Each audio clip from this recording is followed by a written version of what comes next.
Wait, you gotta hear this. What would you do if somebody paid you $765 million?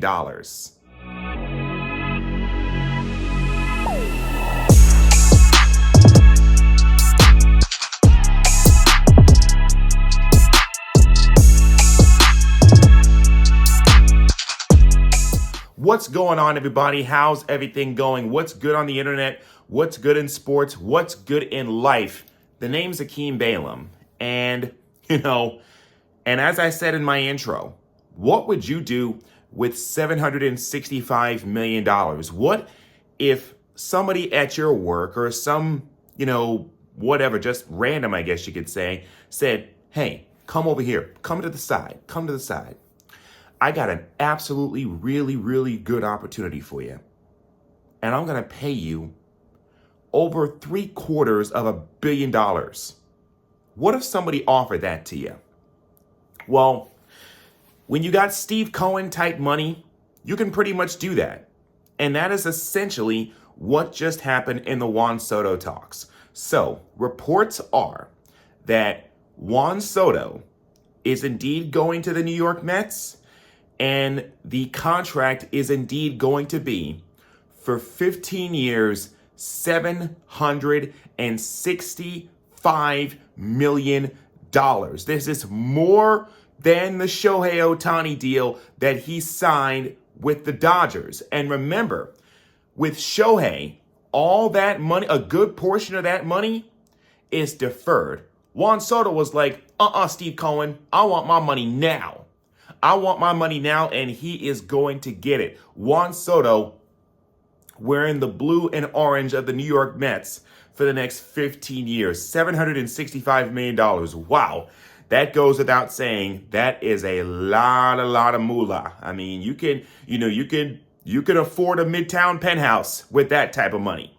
So there's so many things that are on my mind when I think about just this deal alone. I mean, first of all, the fact that Steve Cohen did it, the fact that Steve Cohen was willing to open the checkbook and sign Juan Soto.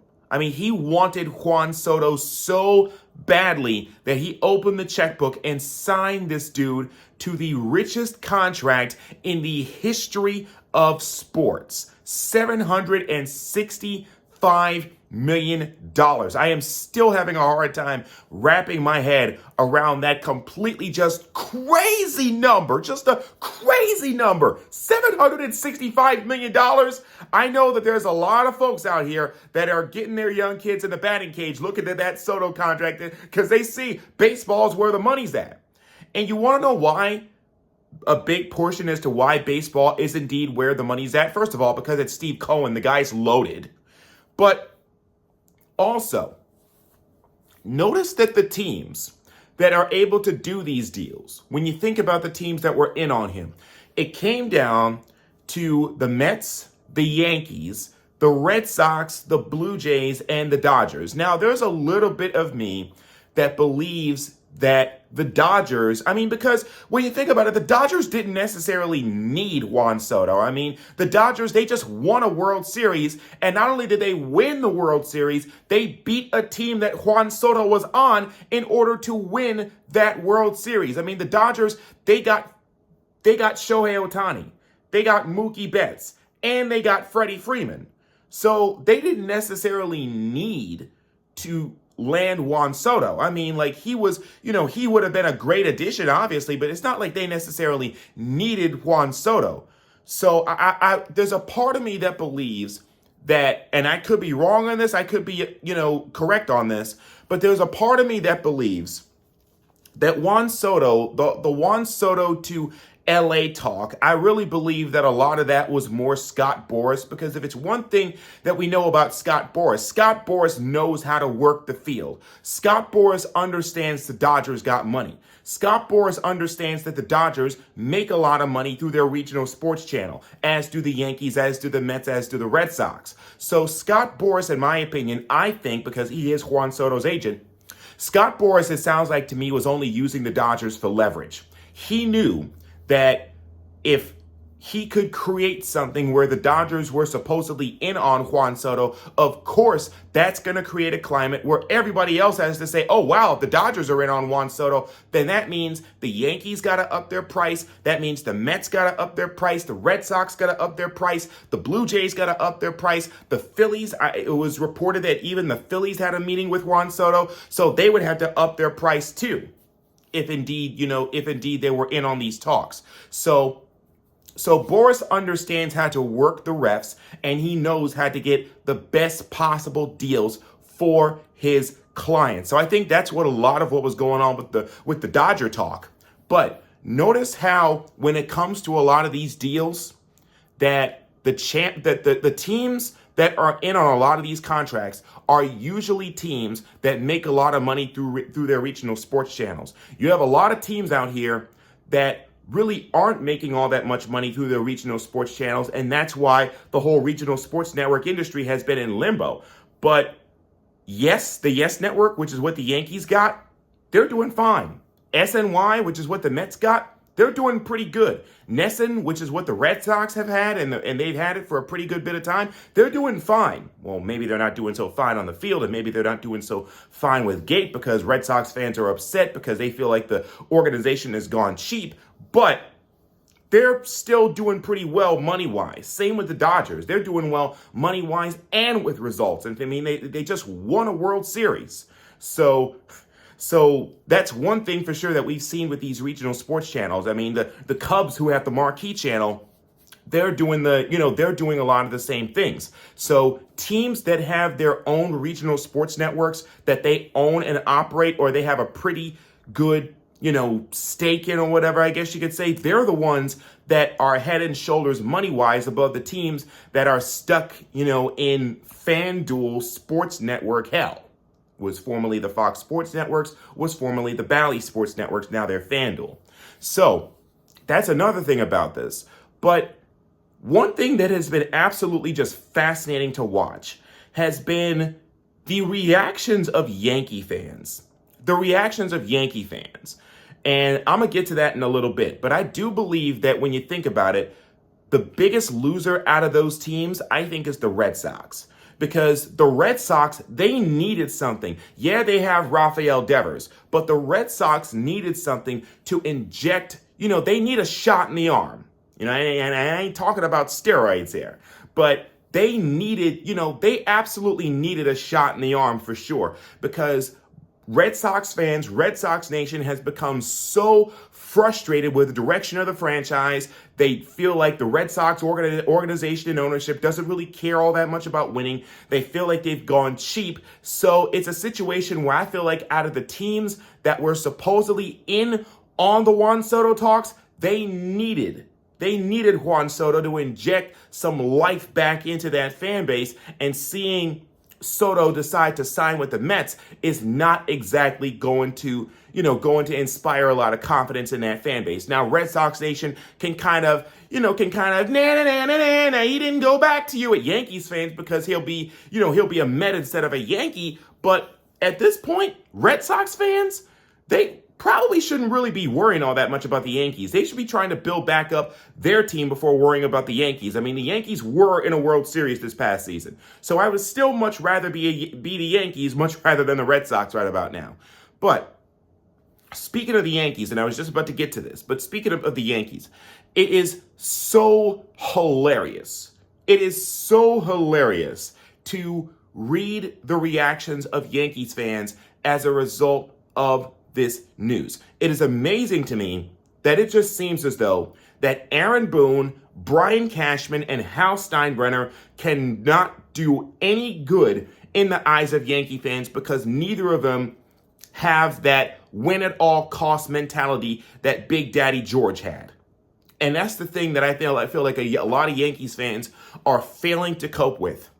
Hal Steinbrenner is not George, never has been George, never will be George.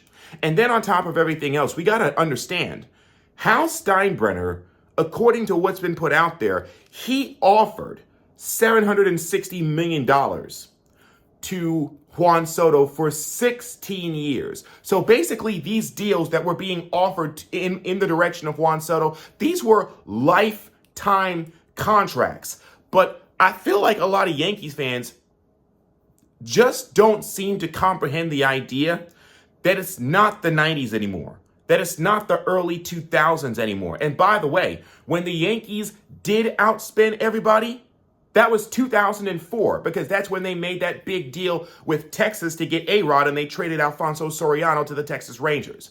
What happened that year? 2004, Yankee fans. Remember? Oh yeah, you probably don't want to relive those nightmares. So, it is amazing to me to listen to the reactions, to hear these reactions from these Yankee fans that are so upset that they're not going to go ahead and outspend everybody.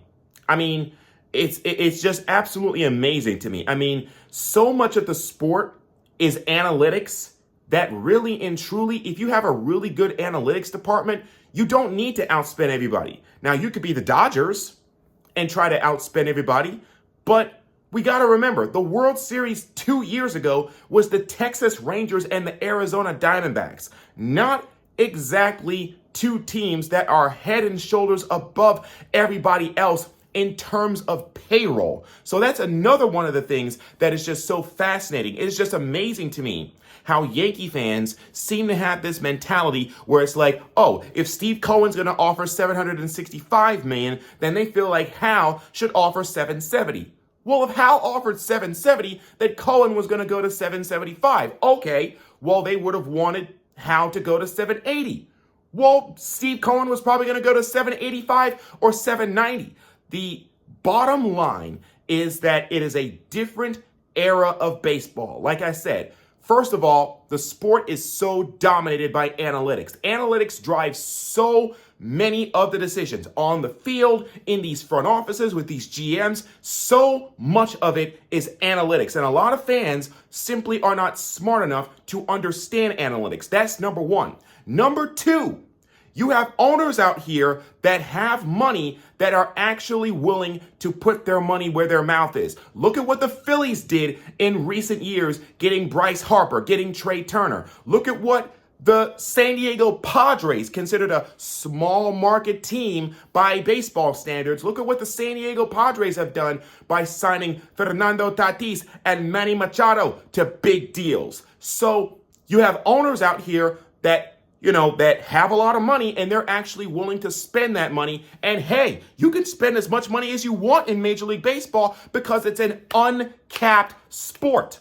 And you want to know why it's an uncapped sport? Because Major League Baseball has the most powerful sports union in all of major sports. They have the most powerful union. They typically win 9 times out of 10 when it comes to CBA negotiations. They are the opposite.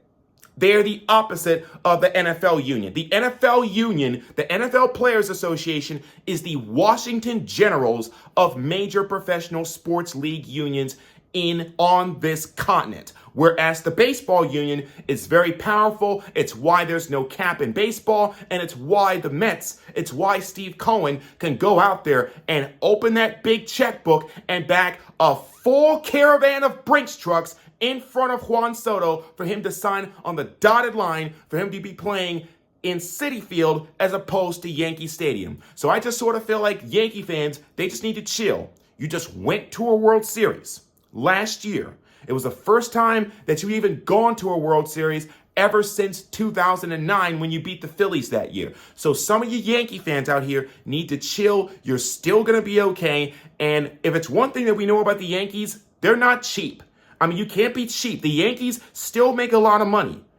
And they just offered $760 million. You just got outbid by somebody with deeper pockets. It's not that big of a deal. And then the Yankees, as what the World Series pretty much exposed, have glaring issues, in other areas of their team. So now they can take that 760 and they could repackage it, to possibly make that team better in other areas to where they may have a better chance of beating the Dodgers. Because that's the thing.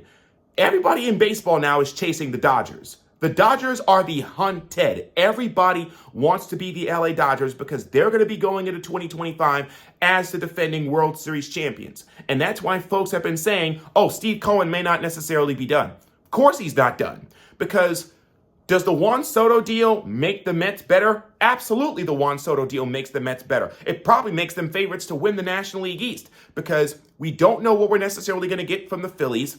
And we don't necessarily know what we're going to get with the Braves because with the Braves, you can't necessarily always count on a healthy Ronald Acuna Jr. And Max Fried is a free agent. He may not even be a Brave next year. He may be with the Red Sox or he may be with the Yankees. I mean, Max Fried, I feel like that would be a really good addition if the Yankees were to get him. He would probably be a really good number 2 to Garrett Cole. So Yankee fans, I just feel like need to chill.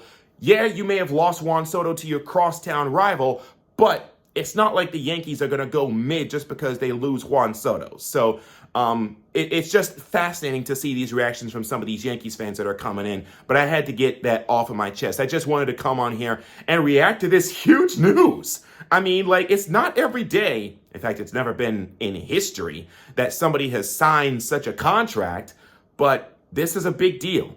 This is going to set the tone for the rest of the market. This is going to set the tone for all these teams. And by the way, the winter meetings just started today as I'm speaking here. The winter meetings are going on in Dallas. So definitely a rip-roaring start to the winter meetings now all of a sudden, because I imagine everybody and their mama is talking about this Juan Soto deal, and they're probably thinking, oh, wow, now that Juan Soto is signed, what's going to happen next? What are some of the other dominoes that are going to fall? So rate, comment, react, reply, add, and subscribe. Once again, I'm just one guy coming on here and talking about big baseball news and just other stuff at random. So until next time, once again, hopefully everybody's out there having a great holiday, regardless of whatever it is that you celebrate, whether it's Kwanzaa, whether it's Hanukkah, whether it's Christmas. Hopefully everybody out there is doing good and doing everything that they can to finish 2024 off strong and get some momentum going into 2025. Kind of like what the Mets are doing. So until next time, this is Akeem Balaam signing off. Till next time, see you on the internet someplace.